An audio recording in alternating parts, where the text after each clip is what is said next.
Today I'll be showing you how to set up the FMGC in the Airbus A320 from a real pilot. So I've just gotten myself into the aircraft, I've got the overhead panel on, I've got the external power in, the APU is on, and so we've done the overhead panel scan, and now we'll get on to setting up the FMGC. So when you get into the aircraft, this is what the FMGC will look like. So you need to select FMGC and you get onto this page. So the way I set up the aircraft is using diffsrib. So data, init, flight plan, secondary, radio nav, init, and then the performance. So we'll start with the data. So what do you actually want to check in the data? So you go to aircraft status, we see it says the engine model, and then you want to check the database. So today is the 27th of May, so that is the correct database. And then if you want to change it, you can just select this one. And then you get to the idle/performance factor. Now we'll keep this one on 0. Usually it will tell you on the OFP what you want to change this to, and this is changed at the start of every day, and it is different for every aircraft. And this is just the performance at idle of the engines, and you can just change that. So next, let's go to the init page. So here we have the init page, and in the real aircraft, what you would usually do is you put in the company route here, and you put in your flight number, and then you'd request the init page. And what this does is it sends a notification to your company flight planning team, and they'll uplink the whole flight plan for you, so you don't have to enter it manually. But this aircraft, because it's a sim, it doesn't have it, so we're going to have to do all of this manually. So I've got a flight plan that I made on SimBrief. I'll put it up on the screen, and we're just going to follow that. So we'll start with from and to. So Luton is EGGW/LFPG for Paris. Put that in. And then we'll put in the alternate, so Paris Orly, so LFPO. So Orly. Oops, that's gone into the wrong thing. Let's clear that. Oh, okay, we can change that later. So LFPO. This is why you always want to make sure you, in the real aircraft, you take your time when inputting this, because you don't want to make any mistakes. So flight number, so we'll put in our call sign Golf Alpha Bravo Charlie Delta. That will be our flight number for today. Then cost index, you can see on the OFP right here, it says cost index 4, so we'll use that. And this is usually decided by your company. I know some airlines do 15. If you're really delayed, you might put in 50 to fly a bit quicker. And then our cruising altitude, flight level, and this is on our OFP as well. So today we're going to be cruising at 25,000 feet and minus 56 degrees outside. And then once we've done this side, we can go to this side. So ground temperature, you can see it's 15 here. And you can also get this from the ATIS. The tropopause, it will say the tropopause on your OFP. I don't think it actually says it on this one, so we'll just leave it like this. And then wind temp. In the real aircraft, you can just click wind request and it will uplink the wind, but unfortunately this one doesn't have it. And then we can check the IRS and we'll just align those on the reference as well. So we've done the init page. Now let's go to the flight plan. So as I said before, in the real aircraft, this will just be uplinked for you, so you only have to put in the SIDS and stars, but for this we're going to have to do the whole thing. So today, Luton, departure, runway 25, and we'll be using the Rodney 1 Bravo. Rodney 1 Bravo, and we'll insert that. And then after Rodney, we can see that our first waypoint will be from Rodney, and that will be on the airway, so we'll click Rodney, airway, and then we can put in November 27. November 27. Put that in there, and then so the next waypoint is ICTAM.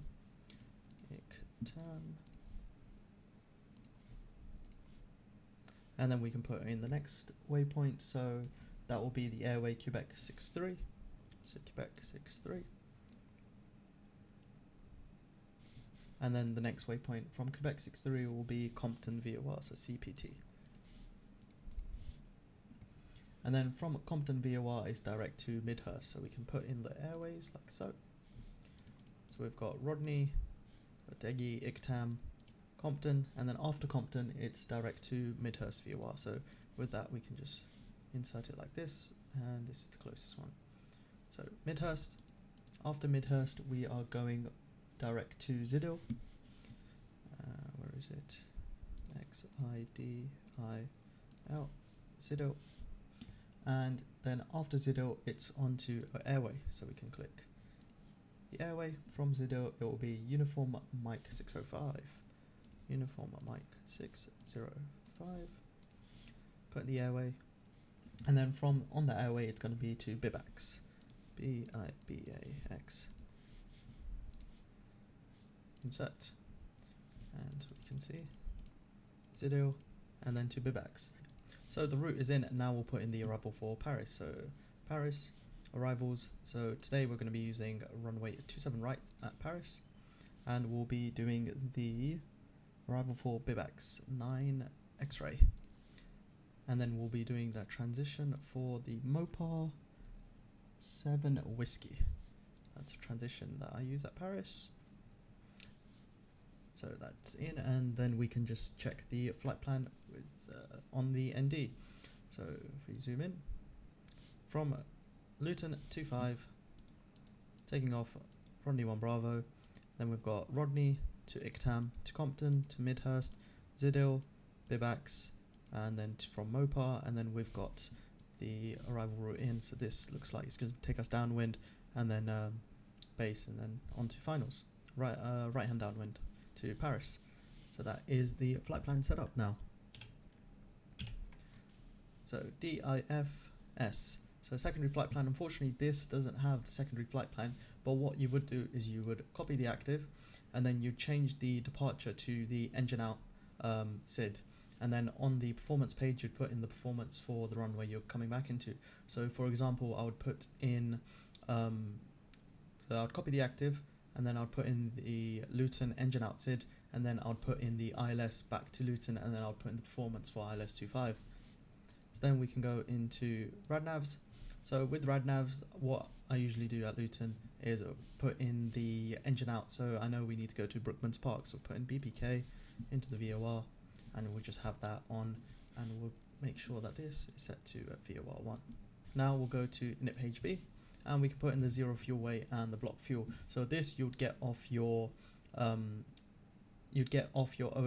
and then you do your weight and balance calculation, then you'd put in the actual figures. So for today we'll use what it says on our OFP.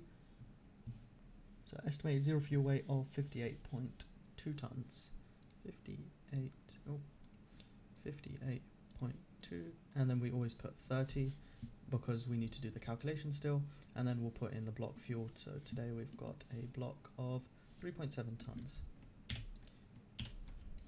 So 3.7. 3.7. There we go, and that will calculate all of this stuff for us. And once again, you would put these from the OFP, and then you do your weight and balance calculation. Then you would change these figures.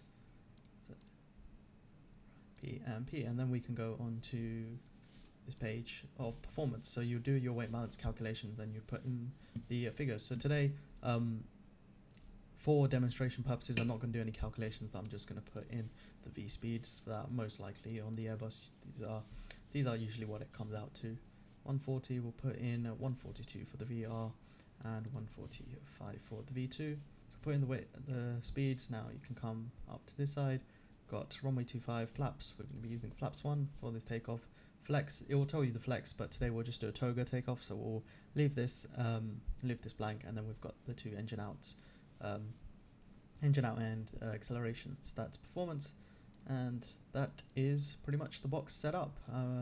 Don't think we need to do anything else, and that is pretty much how we set up the box in the real plane. I know this is missing a couple things, and in real life it is a lot easier because we don't even have to input the route. All we have to do is put in the SIDS and stars, and yeah, I'm hoping I can get a better FMGC, and I can make another video about how we do set up the box like properly, and also new video I'll be doing how to mess around with the FMGC, how to put in pseudo waypoints, how to put in constraints and everything. But I hope you guys enjoyed that video about the FMGC setup, and let me know if I've missed anything. I'll be replying to all the comments, and hopefully I'll be making more videos on the Airbus in this fancy new simulator that I've downloaded.